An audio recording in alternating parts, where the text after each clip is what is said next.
you're doing the right thing. Kung damo struggles, damo trials nga gaabot sa kabuhi mo.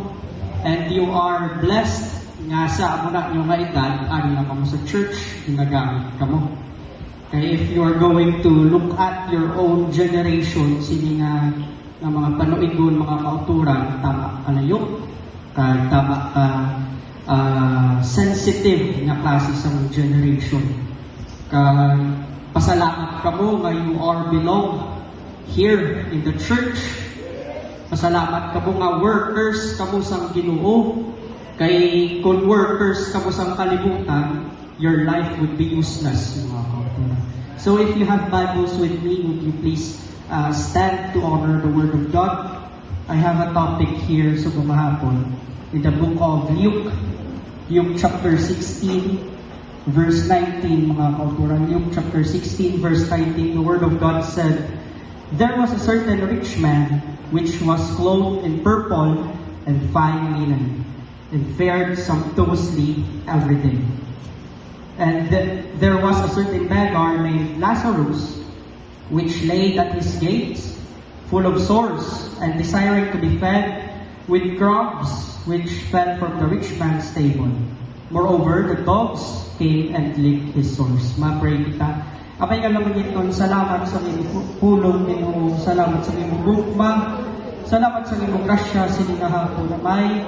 We thank you for your sweet presence sa tuwa naman. Salamat sa pagpuno sa kabutig pusunod, sinigahapon, Ginoo.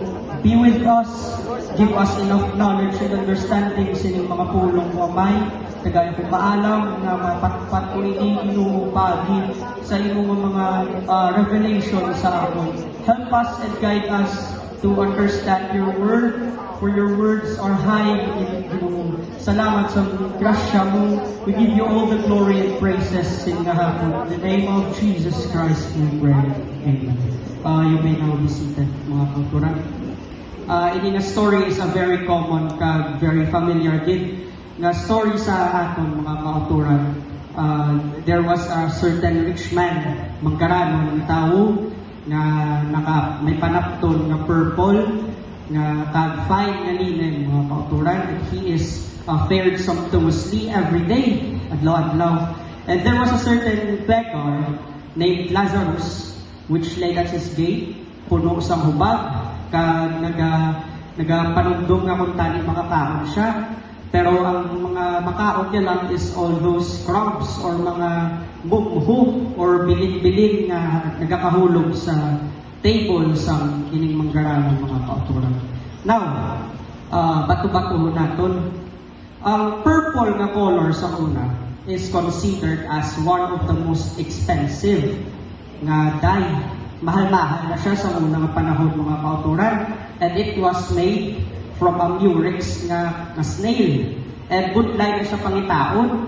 And those people who can wear or can have the purple in color are those mga prince lang, at mga hari, or higher officials ang makasuksok sini.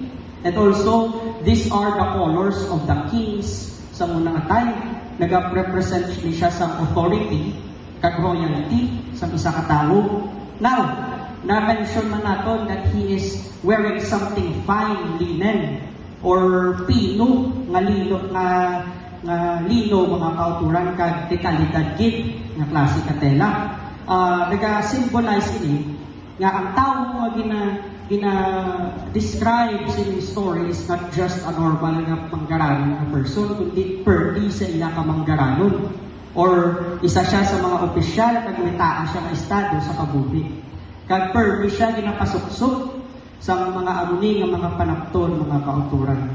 Now, if you are going to look at the gates kay Lazarus nga perspective, right outside there's Lazarus, weak, wounded, puno sa hubag, gutom, kag nagapanumdum, longing not for a seat on the table.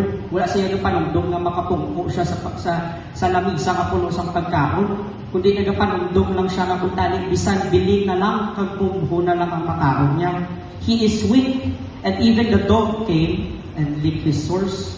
Gapalapit ang mga ido para magdilap sa iyang mga hubag. Now, the question, mapamangkot sining istorya, sino kita diri? No? This parable is not all about money lang. Hindi lang siya tungkol sa kwarta at manggad ang parable nga ginaistoryahan. But this is all about spiritual wealth. Kag responsibility nga may ara sa spiritual wealth nga mga kauturan. Now, the rich man was clothed in purple and fine linen. In Israel, purple symbolizes wealth, authority, kag high status. Also, fine linen symbolizes holiness, kag purity. Spiritually speaking, mga kauturan, in rich man, nag-represent sa mga tao spiritually elevated or may ara sila sa taas na spirituality. Those people who know God and attend church, those people who pray to the Lord, those people na nagabasa sa tulong sa Diyos kag nag-enjoy sa blessing niya. That is what the rich man symbolizes, mga kauturan. Kag na-mention natin kagina, ay the rich man is fared sumptuously. Magambar ka na kita fared sumptuously, ara siya permi sa luxurious nga kalanan. Which means, ang iyang food nga gina-serve sa iya table is always namit, kag always malahalon. Subong niya, kung ibutang ka sa aton nga time, ang iyang pagkaon is subong siguro mga Starbucks, Jollibee, McDo, mahal ang iyang pagkaon nga gina-serve sa iyang mga kauturan. And spiritually speaking, ang yung ginatawag na abundance sa kabuhi. And he had the access to the Word of God. He had the truth. He had the revelation. And he had everything he needed to grow.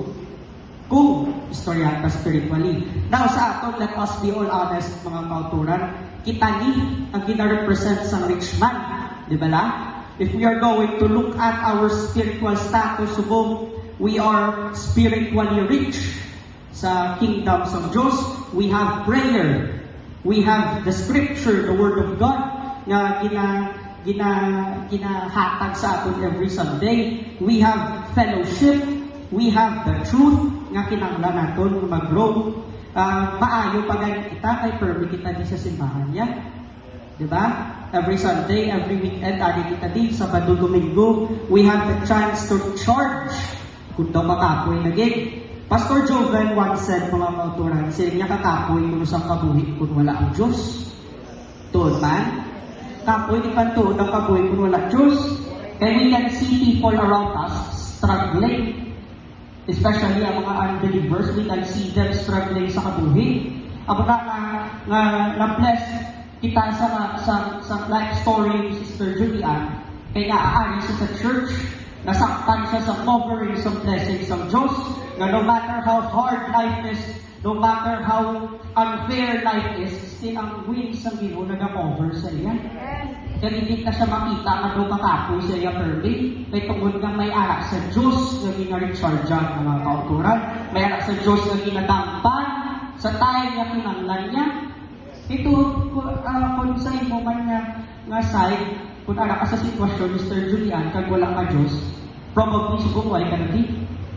Di ba na? It's not literally na wala ka sa church, kundi wala ka na sa kalibutan. Kaya some other people, this generation, tends to cut off their life kung nung ginakapoy na sila.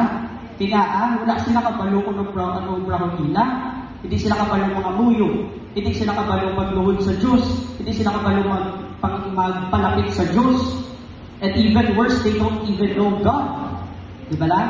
I remember Pastor Jimmy's testimony sa ating kamay sa grade 6. Magbandisana, hindi sa kabalo kung sino tawag niya sa tatlo.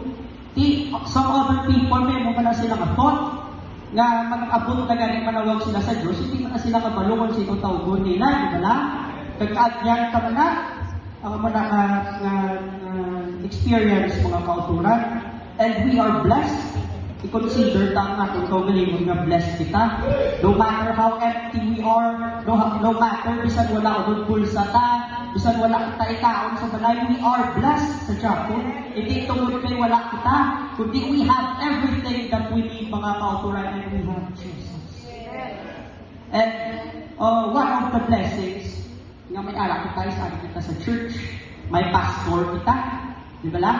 That is why the Word of God is always trying to remind us that to love your pastors. Hindi mo sila pagkontrahon, hindi mo sila i-neglect lang, kundi you have to learn how to love them, mga kauturan. May mga brothers and sisters kita sa church, na kung doon ka friendless na sa akin, ara si brother, ara si sister, kung doon wala kita sa kulaan sa aton nga